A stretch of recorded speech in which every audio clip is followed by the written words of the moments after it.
ସୁବାସ ନିଜ ବୀରତ୍ୱର ମହକରେ ମୋହକିତ କରିଥିବା ଭାରତ ମାଙ୍କ ସୁଯୋଗ୍ୟ ସନ୍ତାନ ଓଡ଼ିଶା ମାଟିର ପୁରୁଷୋତ୍ତମ ଜନ୍ମଦିନେ ଆଜି ଭେଟି ଦେଉଅଛି ମୋ ଦୁଷ୍ପ୍ରାପ୍ୟ କବିତା।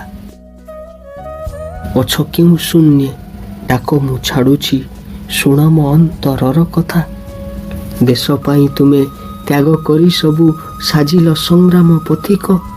ରକ୍ତ ଦିଅ ମୋତେ ସ୍ୱାଧୀନତା ଦେବି, ସ୍ୱପ୍ନକୁ କରିଲ ସାର୍ଥକ।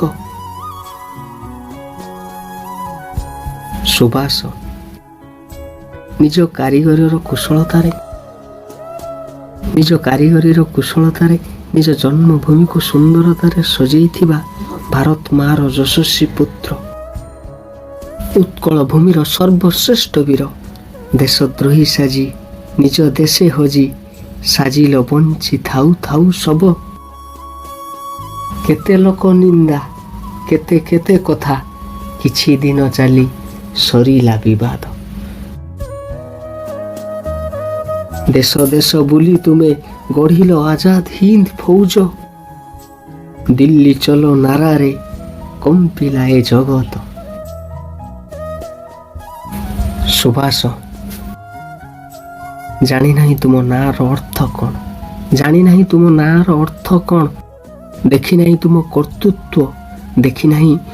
କର୍ତ୍ତୃତ୍ୱ, ଶୁଣିନାହିଁ ତୁମ ବୀରତ୍ୱର କାହାଣୀ। ଜଣାନାହିଁ ମୋତେ ଏ ଦେଶ ଇତିହାସ, ଜଣାନାହିଁ ମୋତେ ଏ ଦେଶ ଇତିହାସ।